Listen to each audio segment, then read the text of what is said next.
Okay, good. Declan, radio check. Hello, my name is Declan, and I'm dressed as a Power Ranger. Very nice. Chris, I'm Christopher, and Declan's dressed as a Power Ranger. nice. And I am James, and Declan is dressed as a Power Ranger. Happy days. There's our intro. Yeah, that's staying in, by the way. I'm not cutting it out. Well, Yes. what do you know what, guys? I'm so badly organized. I don't even know what episode number we're doing. Oh, 5 points to the first person that remembers where we got to in our podcast. That's our own show. We should really know what we're doing. The last episode we recorded was episode 179. I recorded with Andrew, and we talked about the topic of 10 games in 5 years. So this episode is 180. Welcome everyone. I know you guys couldn't join us for that conversation, but did you listen back? Did you have any thoughts on the avalanche of Assassin's Creed games that we might be getting before we get into tonight's topic? I was I just. listened back. There you go. Oh, sorry. Go on, Declan. I'm just saying, I listened back, and I personally just think it's an absolute mess. We don't need an avalanche of titles. We just need at least one or two good ones. Yeah, Um, I did listen back, and I guess a lot's changed since then. Um, I don't think there will be that many. I don't think it will come to that. I hope anyway, but with everything that's going on, I don't think it will happen. yeah. There's been. We're recording on the 5th of December. Yesterday or the day before, there was a number of news articles about X Defiant is cancelled or soon to be shut down. Devs are being laid off, which is just really sad and really frustrating. Um, yeah, Ubisoft not in a good place. Yeah, and I know that they are probably banking a lot on Assassin's Creed for their income, but yeah, I think they're going to have to be a lot smarter about it if they're going to stop the ship from sinking, basically. Mm, So mm. we'll see what happens. But yeah, I don't know. Hopefully they don't bring out that many because. But one of the other things I just think, sorry, was that some of them, like most of them, won't be like mainline games anyway. It'll just be like some of them, like they'll probably bring out another phone game and all this type of rubbish. But who knows? We'll see what happens. Yeah, yeah. My only fear is that for Shadows really is that if it does well, which I want it to do well, I do, but they will take the same decision they did with Valhalla, which is, well, let's make another expansion Mm, and a game mode. I don't want game modes. I don't want a yeah. roguelite. I want to play Shadows. I want it to be good, and then I want to move on with my life. I suppose I can just ignore all the expansions, but they definitely wrung blood out of that Valhalla stone. That's for sure. Yeah, it's been said before, right, that Ubisoft, like, they're always chasing trends. And as soon as there's a big new trend, they want to jump on it, and they're usually kind of too late to the game by the end of it all, which is whatever. But they need to, like, stop that, especially with Assassin's Creed. They need to just figure out what works and then keep doing that for a while. Mm, Because, yeah, the fact that they could just change it all the time is just, that's a whole other conversation. yeah. Did you guys watch the BAFTA presentation by Mark Alexis Cote? I haven't had a chance to watch it yet, but I'm Okay, planning to watch it over this weekend. definitely, yeah, definitely watch it. I'll put a link in the video description in the show notes. The bit that, I mean, he talked a lot about the history of the franchise, some of the major points, and it was interesting. You know, he called out even now in 2024, he called out the pain that Unity's release problems caused Mm, everyone involved, and they're sort of the way he was talking. I recommend everyone spends an hour watching it. The way he was talking was that they still feel that pain now, and it's mm, still influencing their decisions. He also called out that a couple of other things that I found interesting, which was there's been and this is not about what we see as not directly what we see in terms of the games, but he's talked about organizational change, but also technical change. So all the previous games, yes, they've all been built on the same engine, but he was saying that each game would would take its own copy of the code as it existed then and then build their stuff. Hmm. But then the next game comes along and it doesn't inherit that. Yeah. So they either redevelop this effectively the same feature multiple times, or things that get fixed in the next game are then broken again because the new game is built on the older version of code. So he said that they've done a lot of work in the background over the last few years to fix that, which if that's true, that's huge for software development, for efficiency, for not having the same bugs reappear like detection not working and stuff like that. You fix it once, it's fixed forever. So maybe between that and the other key point he made, they've written this framework for what Assassin's Creed will be. He didn't go in. I want to read the framework. Show us the document. Show us the slides. We want to see them. But between that, maybe, please, please, we will have some consistency and some quality. Who knows? Who knows? But anyway, yeah, everyone who loves Assassin's Creed should go and watch that presentation. Oh, and the related BAFTA, it was uploaded on the or published on the same day. It's like a round table with some of the voice actors. Yeah, yeah, Aya and Bayek. I'm going to just do their character names. Aya, Bayek, Cassandra, and Evie Fry, yeah, who joined remotely. I know their names. My brain's not yeah. working. That was good as well. So definitely recommend people watch that. Anyway, that being said, so Declan, do you want to introduce tonight's topic? So tonight's topic is definitely going to be a pitchfork chase Declan out the room topic that I won't lie, kind of came from a joke that Ubisoft put on social media for National Podcast Day, where they asked, "Were the Templars right?" Now, every Assassin's Creed fan I know will be lighting their torches, grabbing the pitchforks, and saying, "No, they are not right. Assassins for the win." However, I disagree. I believe that even though the Templar actions are wrong, I believe their inherently idea is better than Assassins. And what better way to have this discussion than be trapped in a podcast with two people who more aligned with the assassin? It's like a proper interrogation for assassins. It's brilliant. So, yeah, I'm going to be using my notes from the extended encyclopedia and hope that I don't get lynched. Okay. Okay. So are you like you're interrogating Chris and I, are you? I think it's the other way around. Oh, I think we're meant to be Oh, interrogating him. shit. Right. Okay. Let's sit up Two on straight one. and do this properly. Yeah. Yeah. So let me just first off say that's such a broad question to begin with, right? Like, were they wrong? Or was it, sorry, were they right? I forgot the question now. were they right? That's Were the they right? question. Yeah. Were Yeah, right. Templars So right that's such a broad or question. Like, were they right? About what specifically? I want to know. But I think we can all agree that it's most likely pointing towards, like, ideologically, what they basically believe in. Who's right, who's wrong. pretty much, yeah, because when you look at what an assassin and a Templar is, there's no real difference between their goals. It's how they achieve the goals. But when you look closely at both their ideologies, the Templar seems more realistic and grounded than the assassin. So even though their actions, like the Borgia and what they tried to do in Black Flag, were wrong, the actual benefits of their ideologies were kind of correct all along, in my opinion. Don't leave it there, mate. You said that their ideologies were correct. Yes, I'm gonna get shot for this, aren't I? All the Templar, all the assassins are gonna be like putting out a contract for me soon.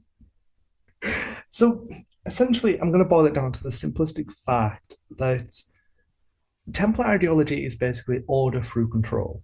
So humanity cannot govern itself without select few governing better. So in their encyclopedia, it is worded that they believe that humanity must be shepherded and controlled in order to ensure a better future for all. Now, the opposite of that, assassins want freedom through control. So you're free to make your decisions, you're free to do everything. No one's tying your hands. So instead of like, they want more like a free democracy over a strict democracy. But when you look at media and novels, whenever people are left to their own devices, like shows like Lost, where people are stranded on an island, stuff like that, you can see that without a clear shepherd or lead figure, humanity can never organize themselves. So, assassins who essentially want people to organize themselves without control is inherently going to create a dystopian, chaotic society where no one's going to take account for their actions because nobody will be leading them forward, if that makes sense.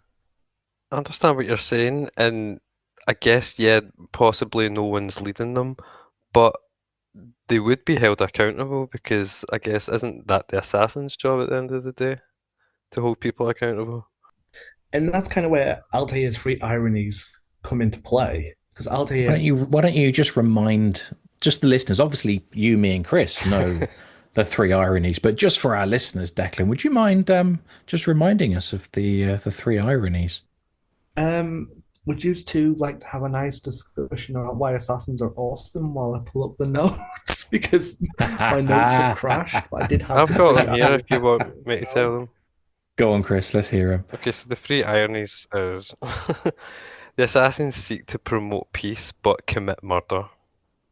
Second one Okay. is the assassins seek to open the minds of men but require obedience to rules. And the third is the assassins seek to reveal the danger of blind faith yet practice it themselves. Which that last one I've always taken a bit of issue with because they don't really practice blind faith. It's more like they've got their tenets, they've got their code of how they should live, and it's up to them to, you know. It's yeah, it feels to me like a massive misunderstanding. Yeah, I mean the way it's worded as well has always been kind of iffy, and I've always felt the same about nothing is true, everything is permitted. That's like a Pandora's box of like what could that actually mean? So The outside of the universe answer is it means whatever the writers need it to mean for that yeah, particular plot. But anyway, just to dive back into the universe, yes. Declan wants to make a point. He came off mute. He's ready to make a point. Just the point on the blind faith.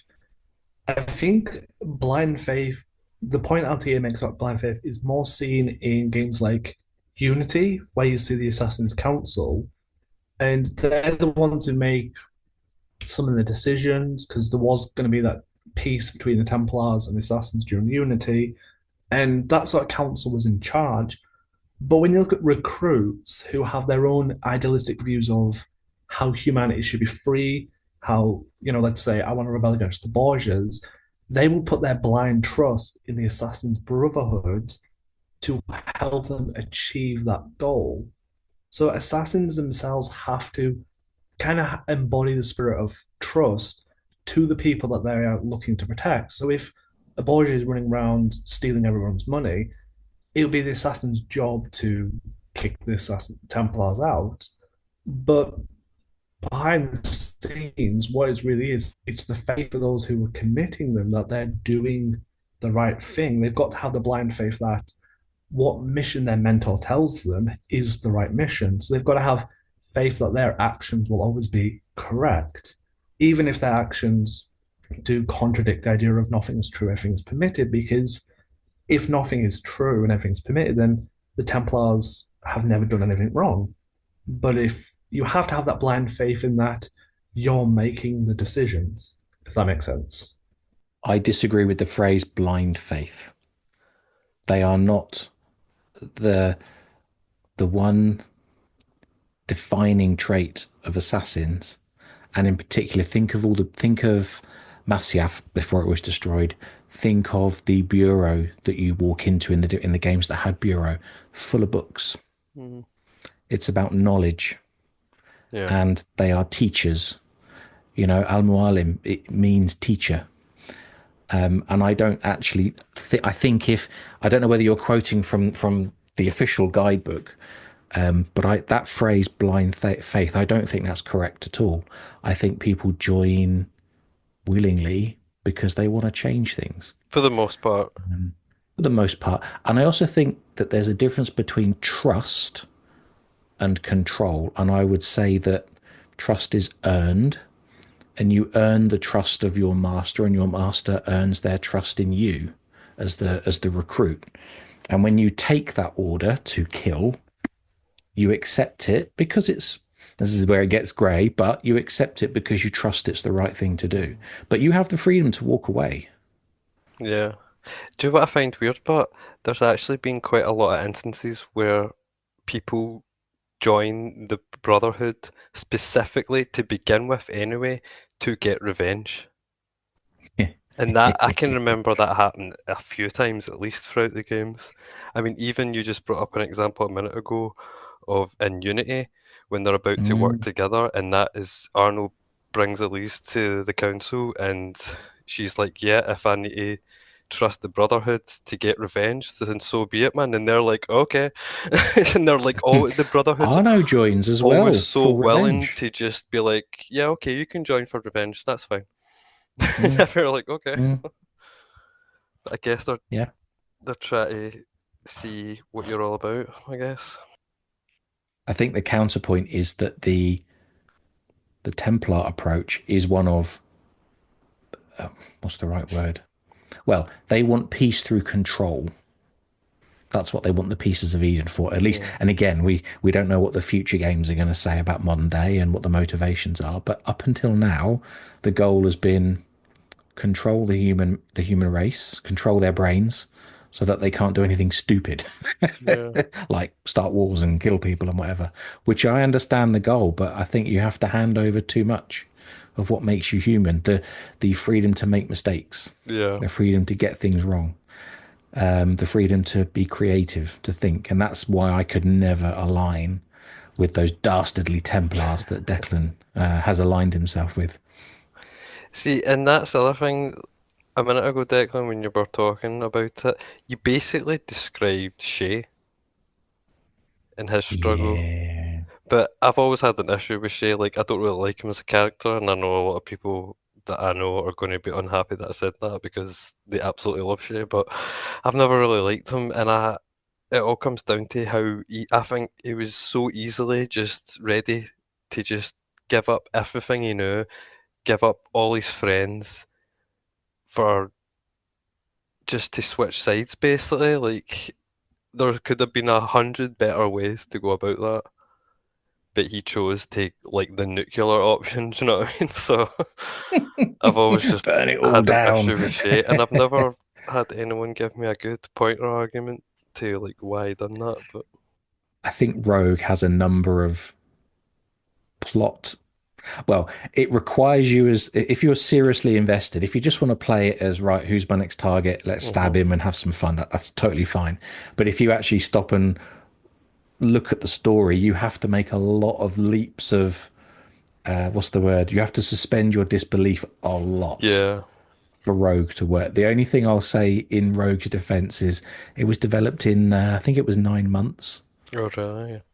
Yeah, it was fast. The Mhm. writing, the game design, the level design, all the assets had to be generated. The whole thing came together very, very quickly Actually, as really a impressive. it is. Yeah, That's the thing. Like we got that, which is a reasonable game. yes, It's not my favorite, but it's decent. yes, it's But fun to yeah, play.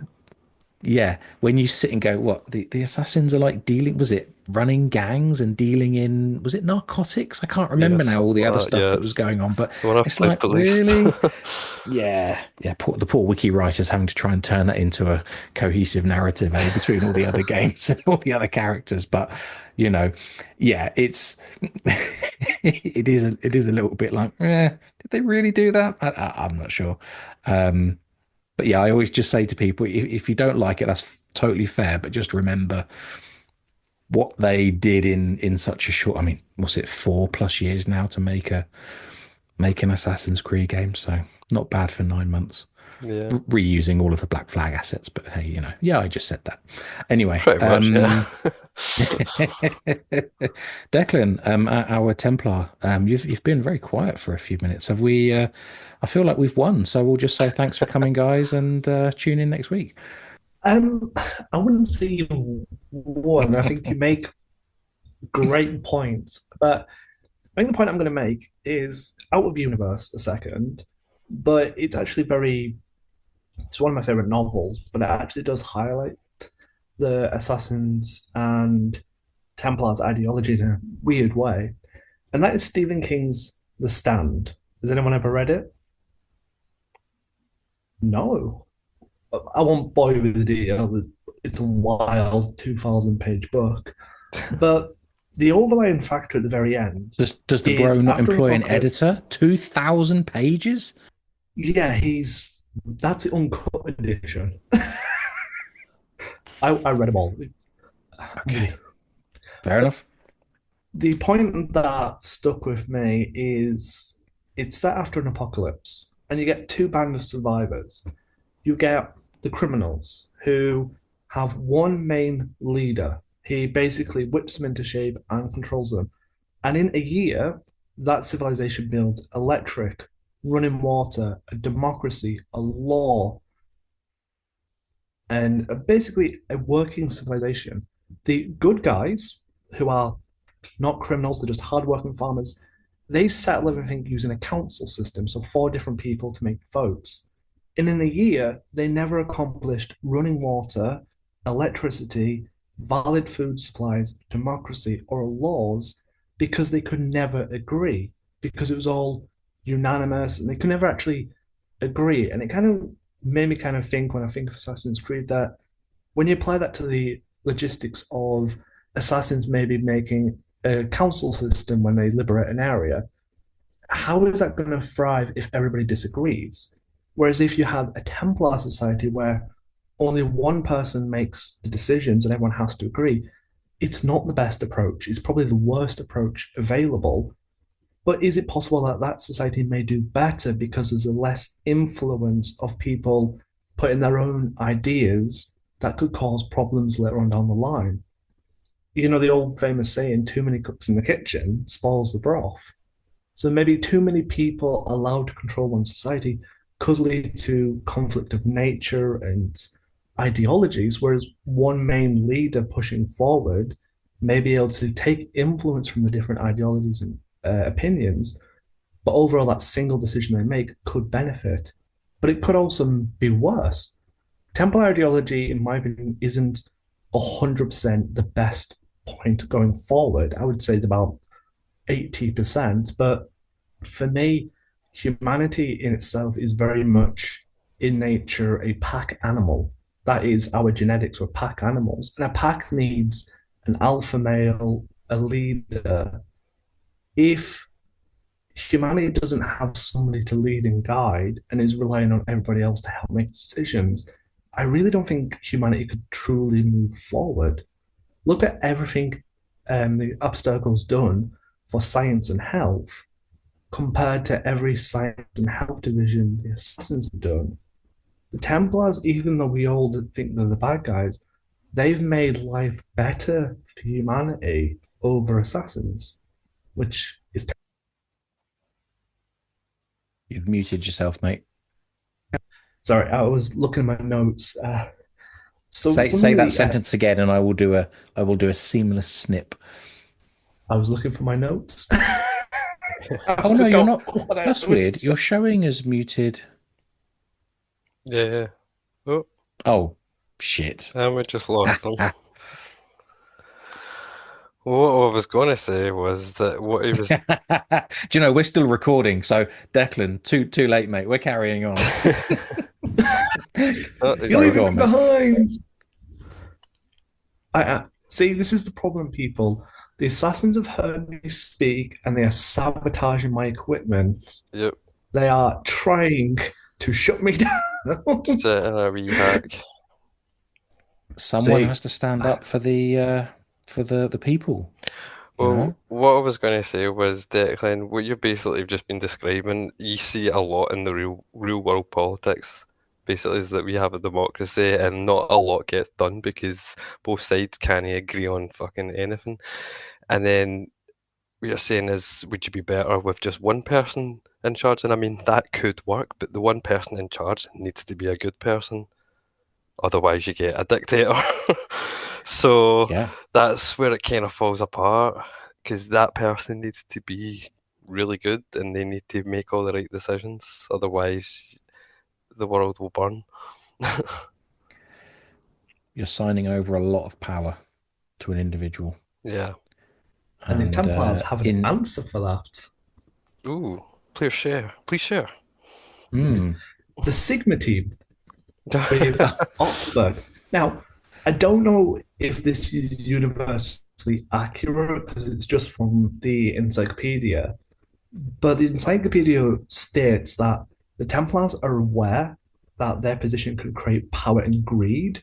So, to get around the power and greed, they create the Sigma team to basically take out any Templars who are trying to manipulate scenarios for power and greed over helping out humanity. Now, Basically, like internal affairs for the Templars. with more guns and violence, but yes. Or bows. Or hidden blades. Honestly, I think it's just one of those weird discussions that, if we're realistic, there's no right or wrong answer. Yeah. Both are the same coin, and wherever you fall on that coin is not necessarily makes you a good or a bad person, or makes your beliefs in either side wrong.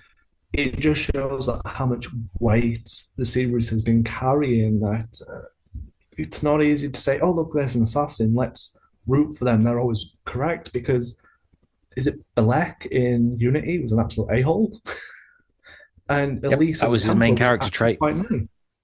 And he was shown to be like pure far like He was like an extremist, aye, wasn't he? extremist, that's the word, for the assassins, so he was like too far Mm, gone. mm. And you see, I've that for years and years I've heard people say that yeah, Assassin's Creed is always dead black and white, and I don't like that, and I've never really got that impression of the games. Like, yeah, the assassins are usually the good guys, and the Templars are usually the bad guys, but there usually is quite a lot of grey in the middle of all that. And But you know, you probably the get most assassins black that and go white bad, you get one. Templars that turn. Yeah. So I mean, that's the only thing that we are missing now, and we've spoke about it before, that there should be a game where it's the opposite of Rogue, where you've got a Templar that actually decides to switch sides and join the Assassins instead. Mm. That'd be quite interesting. I mean, not that it counts because she was not a playable character, but Dr. Victoria Bibot would be one that we've seen Yeah. in a game. Who, but a lot of what she was doing was also in the transmedia. So does that really Yeah, count? and modern Not day really. as well, so Yeah, yeah. which we've never had a modern day game, but maybe one day we'll see. Look, if they want to make a game that's flipping cool and you can have parkour through a modern city, look at Cyberpunk, modern city that you can move through amazingly fast in variety of ways. Do a modern day game. That would be amazing. I'm just going to say it again because it just annoys me, man, at this point that Watch Dogs and Assassin's Creed should be in the same universe. I know they've came out and said that they're not, even though they're linked in multiple Yeah, ways. yeah. It should be that way because if you're going to have an Assassin's Creed set in modern day, Watch Dogs has got that covered perfectly anyway. You've got all the hacking, for God's sakes. It's Exactly, brilliant. and Ah, I drives me up the know. wall, man. Obviously, if you're listening to this and you do work for Ubisoft, yeah, modern day. Come on, Yeah. guys. Bring your world building and create an amazing city for us to run through and rooftops to run Oh, over and oh, electronic devices to hack. How did you kill the target? Well, actually, I caused the vending machine he was getting his can of Coke out of to give him an electric yeah. shock. Genius. Well done. Mission accomplished. And this is what I was saying about Star Wars Outlaws, that when I first started playing that game, I get such a Watch Dogs feeling from that game because of all the kind Hmm. of hacking through doors and going through vents and all these types of things. I thought, yeah, this I can feel some Watch Dogs DNA in here, and yeah, they could easily keep making Watch Dogs, but I don't. They've pulled the plug on it, and I don't understand what's going on these days. Yeah. Yeah. It's all part of that. Let's put even more of our eggs in the Assassin's Creed basket. I know, like all they need to Um, do is start again, Watch Dogs, keep doing Assassin's Creed, make a Splinter Cell game, and I swear, man, you will be making money. It's just, I yeah, just don't get it, but you hopefully, have to wonder what is the. But people, there must be people who pitch these projects. Say we could do this. This is an yeah. idea. Here's a sketch of how this would work, and the gameplay ideas and the setting, and someone just says no. There's obviously got to be signed off. You don't commit Mm. hundreds of millions of dollars on a game without having someone very senior sign it off. But someone's got to be rejecting it. I'd love to know why. Yeah, it makes Love no to know sense. why. Like you said, Splinter Cell. When was the last Splinter Cell game? It was a long time ago, Long wasn't time it? ago, it was like Xbox 360 generation, Okay. so Okay. long time. And people have been screaming for one for a long time. Okay. Educate a noob who's never played it. Was it multiplayer or single player or both? Oh, I can't even remember, but there was definitely like kind of not co-op, not so much multiplayer, but it was like mercs versus uh, spies or something it was called. Okay. So it was like just game modes in it where it was kind of like 2v1 or something. I can't actually remember. It's so long ago, and I never really played that. Okay. I always just played the single player part.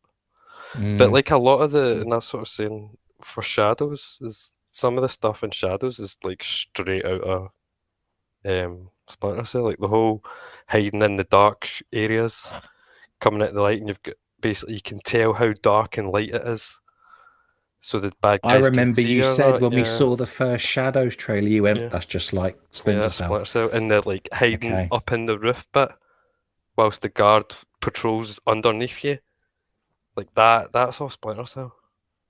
Was it which which studio developed Splinter Cell? Was it Oh, Ubisoft Massive? I don't know. It might have been Montreal because it was so long ago. I don't know. I feel like it might have been them, but Oh yeah, it wasn't Ubisoft who Massive. knows, No, to be they've honest. And there done was other quite a stuff. few Splinter Cell games as well, so it could get passed Okay. around. I'm Um, I'm Googling it now because I actually know nothing about it. That Go on, was Declan. like We've gone way off topic. my first Xbox original game. That was it. I loved it. Mm, mm. Oh yeah, Ubisoft Montreal developed the Yeah. first one. Yeah. on about Splinter Cell, in 2021, they did actually announce Ubisoft Toronto's remaking Splinter Oh Cell. yeah. See, I always forget that is still happening. Apparently. In 2026 is when Mm. it's rumored to be coming out.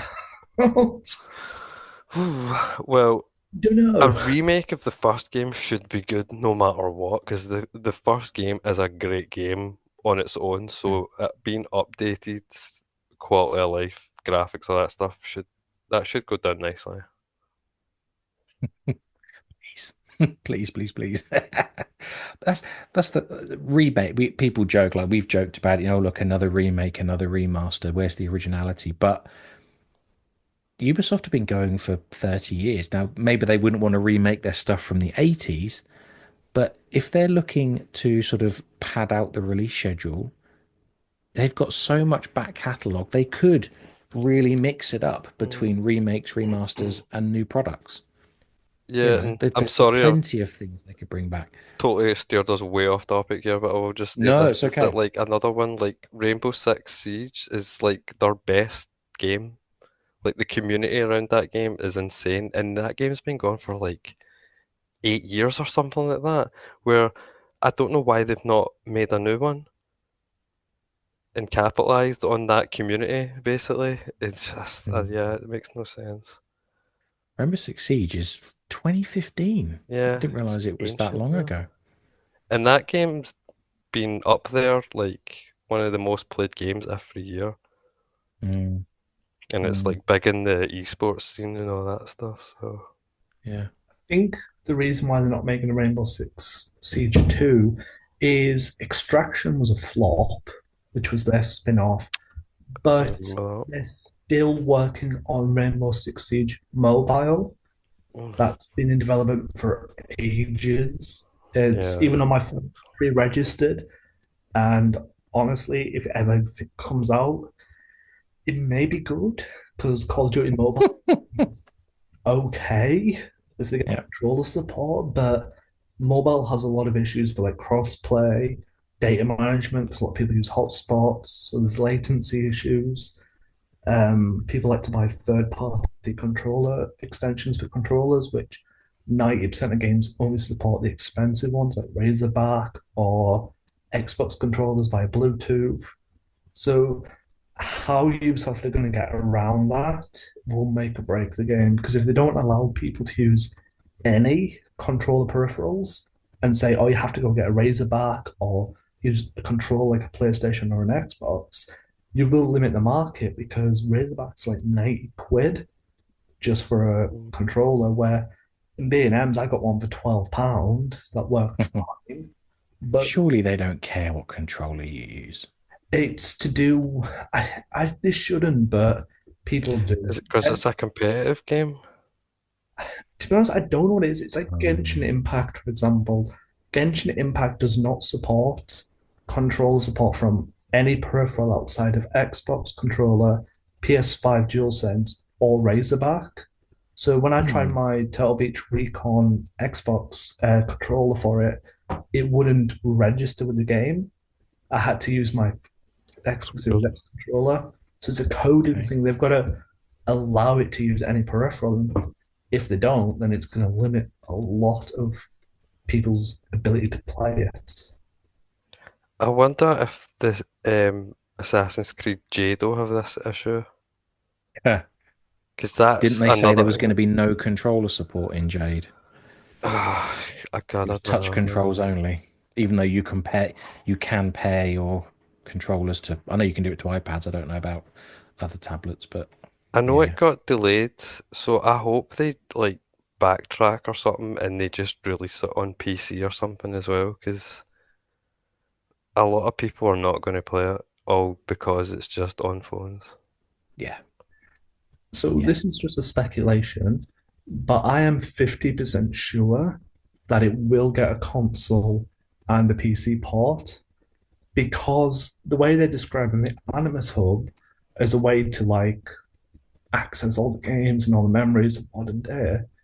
If you have the Animus Hub on your PC, your Xbox, your PlayStation, and Jade pops up, and you then have to download it on your phone, the issue then is phones these days aren't cheap. They are expensive.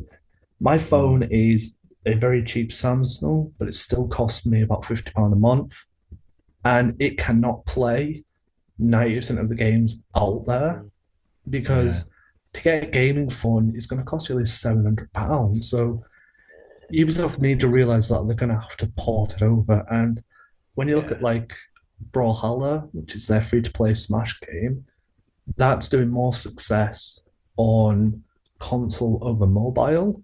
When you look at Genshin Impact, again, that started off as mobile. That got a surge of popularity when it ported to PC and console. Diablo Immortal, that was going to be mobile only, but then did a PC build, and that resurged the popularity because of the PC build. So I think with the Animus Hub, Ubisoft's going to have to make it available on consoles and PC as a port, so the hub is interconnected for all of the titles. If Mm, not, then it's going to be a little bit tricky for some players who want to play all the memories but can't because their phone can't handle it, which will then cause consumer backlash because what's the point of having a hub where we can see all the memories if I need 7 different devices to access all the memories? Yeah. Yeah, Same with the VR game. You're right. Like, how many different devices do I need to own just to play this franchise? yeah. Yeah. Just on the Brawlhalla topic, just because I was looking in the background, I had heard of this game. I've never played it. It's on Steam, and I mean, it's not. It says here published by Ubisoft, but developed by Blue Mammoth Games. I've never heard of them. I assume they're an Mm. independent studio. But anyway, they've got player numbers that a lot of Ubisoft games would love to have on Steam. 14,000 people are in the game right now. That's Oof. just on Steam, not including other stores, Uplay, Yeah. whatever else. That's a long way in advance of things like Outlaws What is it? It's and other like an games. arena fighter? Have you ever I don't played get it. Super Smash Bros. On Nintendo? No. So No. it's basically a 2D. I know what it's like, but Basically, it's a 2D brawl thing on maps. Like you just knock people off yeah. the map to win. But the biggest success is they keep releasing crossovers with Ubisoft franchises. Mm. Okay. Unlike X Defiant, which relied on guns, they hmm actually do incorporate the abilities. So one of the skins they had was Ezio, whose knockback ability was a piece of Eden. So it instead of just mimicking a single fighter style of punching, it actually incorporated an idea. I think Avo's knockback was a pirate, was a Viking longboat. So they know how to do crossovers instead of just X Defiance guns, guns, guns, guns.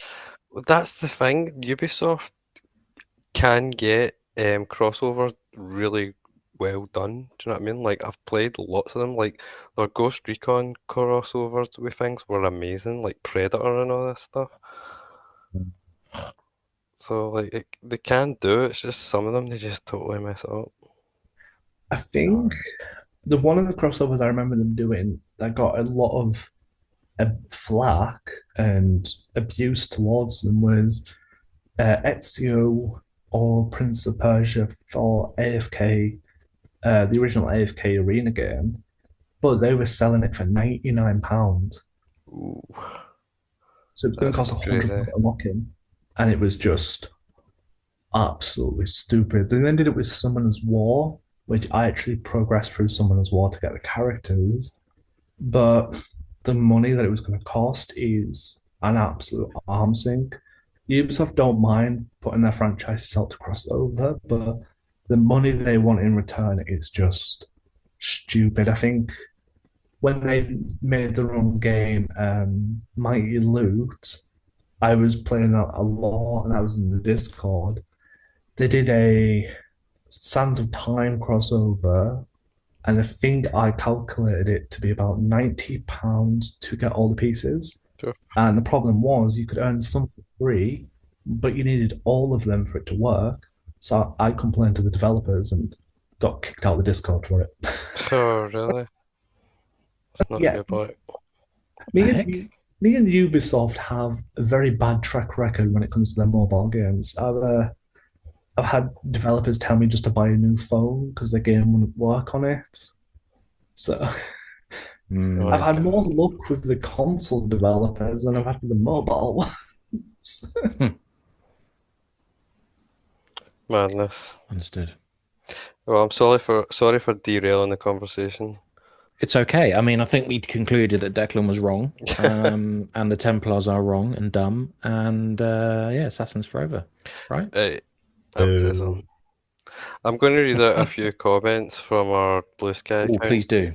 Please do. So, from our good friend Zach, that we know, Yep. he said, I would have to go with the Assassins because I believe in freedom for all. But if there was a third choice, I'd go with the ISO because they get cool stuff. But he says, we've seen ISO typically align with Templars, but what if the ISO was to align with the Assassins? Okay. Hmm. Nice. Good for Zark giving us a third option. We're going to need to do quite a lot of genetic reconstruction before we can, fully bring them back. See, I've actually noticed that yeah, the ISO usually on the Templar side, or it's usually Templars trying to get on the ISO side, I feel. Mm, Try to get in their good mm. books or whatever. What was that thing called? The Things of the First Will. What were they called? The group within Oh the yeah, Templars. Instruments of the First Will. That was it. yeah, Who were trying to bring back Juno? yeah, That's right, wasn't it? God, yeah. it's been too long. And Ah, do you know? if you remember the AC2 glyphs, one of the legendary origins of the Templar Order was the son of Adam and Eve, Cain. Yes. So Templars have always had links to the Isu over assassins because Adam and Eve were the hybrids that broke free during the Isu rebellion. Cain was a child, so he was still part of the Isu DNA line. And Mm, obviously, he killed Abel because of the Piece of Eden. So you could theoretically suggest that the Temple ideology goes as far back as the Isu, whereas the Assassin's ideology seems to come later on in the human life cycle, which I think was ancient Greece is when they first started. Mm. I think that's what Odyssey was trying to suggest.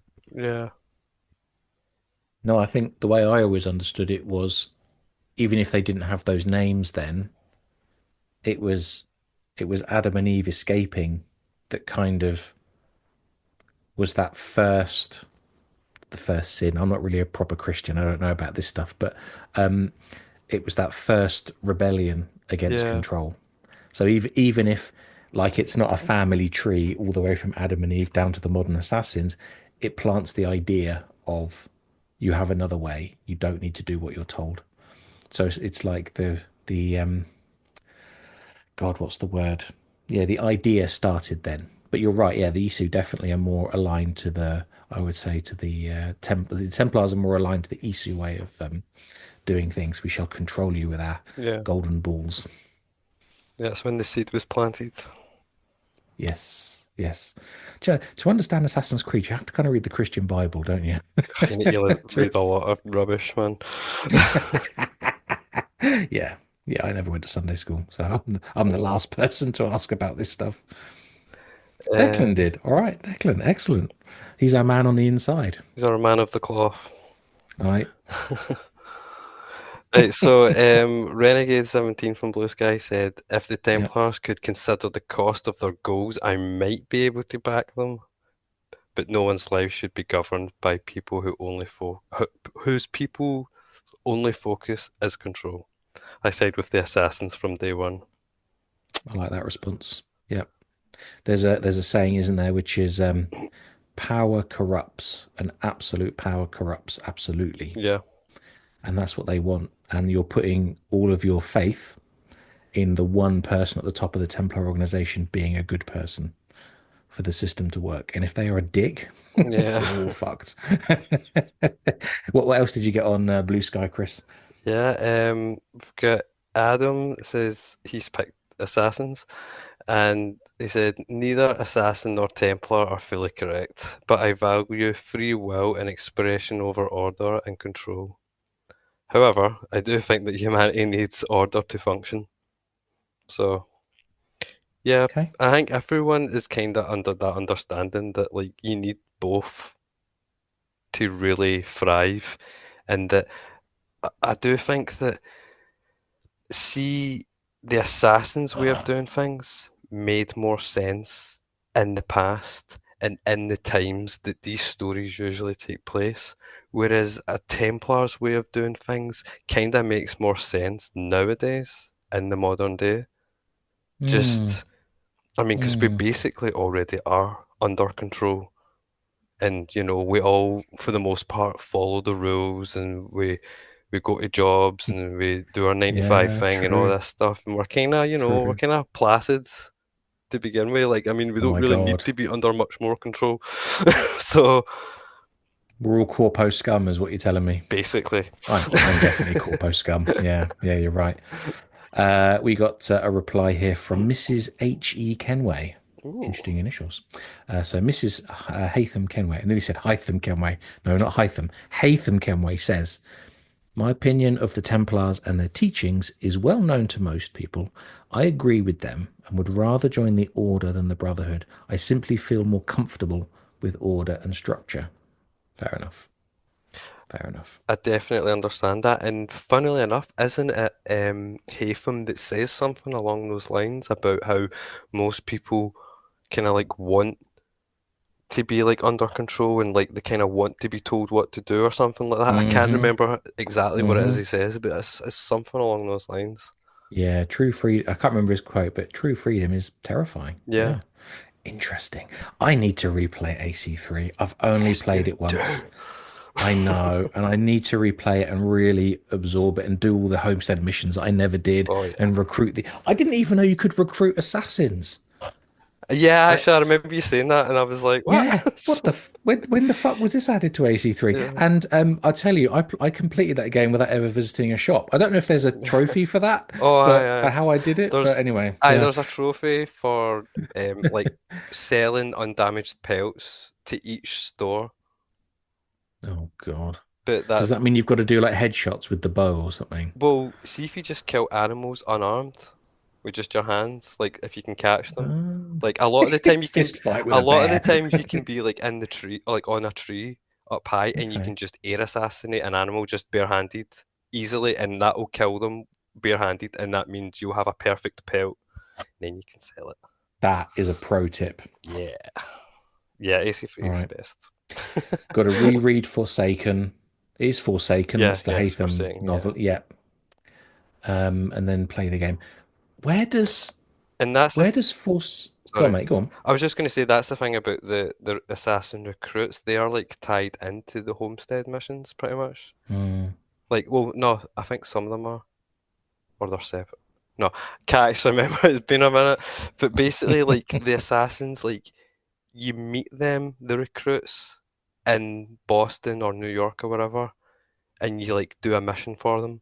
And then after that, you've done that mission, then they're part of your brotherhood, and that's where you can call them in for backup, or you can send them out on missions, and it's like basically just a timed thing. And then they come back a Hmm. bit stronger. All that rubbish. Okay. It's basically the same as the Brotherhood system, just Yeah, there's a lot of AC3 that I just didn't. I obviously missed because I wasn't paying attention, which that's on me. Forsaken was the novel, like the prequel novel. Mhm. He's in AC3. He's in Rogue. I'd Yeah, forgotten about that. Yeah, he appears in some yeah, scenes in Rogue. yeah, His story is referred to in the Unity, or a little bit, or Edward Kenway's story is referred to in the Unity novelization, I think, as well. So there, I love that period of like the 18th century in Assassin's Creed lore is so detailed in terms of the games and the yeah, transmedia that covers it, and the stories crisscrossing of all the different characters. I love it. It's yeah. brilliant. And just to add to that, when the cave shows up in Valhalla, that actually just blew my mind. I was on another planet when that happened, man. I couldn't believe it. Yeah, But yeah, yeah, it was cool. good times. So yeah, definitely I do. replay free and soak up every little bit of it. Yes, sir. I will do that. I don't know when, but I will do that. I promise. Yeah, Um, one day. I do wonder. So we had Valhalla. There's a lot. Okay, ignoring all the criticisms, there's a lot of good Creed stuff in Valhalla. Oh yeah, It's not always easy to get to, but it's there, right? Lots of good stuff. yeah. It. We then had Mirage, which was an expansion, then a game, fine. Then we've had a long pause. Actually, Mirage is a small game. We haven't had a major Assassin's Creed game for 4 years. It'll be five, 4.5 by the time Shadows comes out. We've heard rumors of a modern day reset, reboot, maybe moving long into the future. Valhalla, actually, I think is. Will we look back on Valhalla as like the end of an era, the end of an entire era of Assassin's Creed, both the games as a gameplay style, but maybe also the stories. A lot of stories will come to an end and not be picked up. With what happened in with Desmond and Layla in Yggdrasil, and that will be that, and we'll start with a blank piece of paper. It's kind of a shame, but it's also kind of exciting to see what will happen.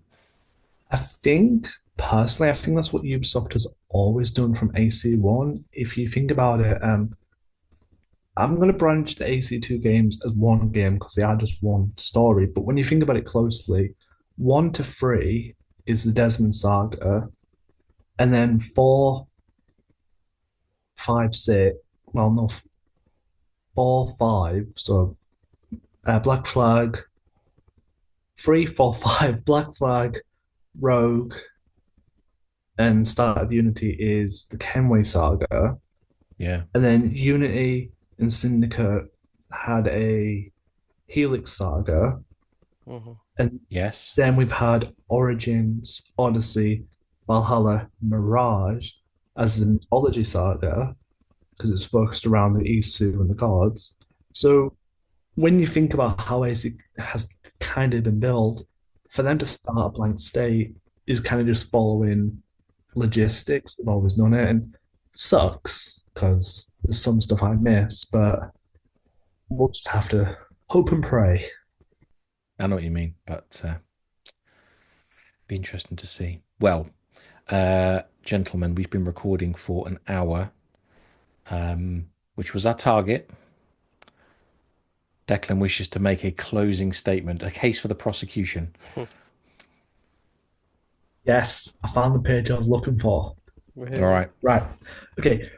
We all agree that the past Templars are probably a bit of a douchebag at times with their schemes. A Templar supporter does agree. Now, modern day, these are no, three things modern day Templars have created with Abstergo. And nobody can tell me these are not beneficial for mankind. Yeah, okay, here we So, go. Here we go. the first one is new fluoride, a synthetic drug to improve the quality of drinking water. A body band, which is basically an exercise band to help people with the heart rates and monitors motion and kind of gets people engaged in activity. And the biggest one is the Angelus, a implant that relies on nanotechnology to monitor and communicate a child's state to a parent or guardian, which will monitor heart rate, oxygen, hormone levels, and brain functions from birth. So it helps parents understand the child's and the child's health. Okay. Yes, there is a lot of control in there because you are putting your relying on the technology, which is kind of a bad thing because you're relying on that technology to go forward and you are probably signing up to these devices, so you are being monitored. But the beneficials for humanity is actually there. So an implant that can help kind of like monitor your child's heart rate, brain levels, hormones before they can even communicate an illness could help a lot of parents if a child's sick or unwell because they can see from the different blood levels, the hormones. So, where's the assassins' helpful technology? What have they done to help humanity? I only have one question for you, Declan. What price are you willing to pay? Think back to Assassin's Creed 1. Altair returns to Masyaf, and what does he find? The village is full of zombies. That's what you have to become to get this wondrous world of technology. Is that a price you're willing to pay? Can I just go live on a desert island by myself? That's freedom. I thank you for converting yourself to our. This is great. Thanks, guys. Yeah, brilliant. Boom. Yep. No, it will be an island where I'm the leader of crabs. It's a democracy, a dictatorship where the crabs are This my is going to servants. turn We're into that crab scene people from now. Life of Brian. That's what this is going to turn into. Distribution of what was it? Uh, The distribution of political power comes from the masses, not from some farcical aquatic ceremony or whatever the line is. That's what this is turning into. Anyway, I didn't vote for him. Of course, you don't vote for me. I'm a king.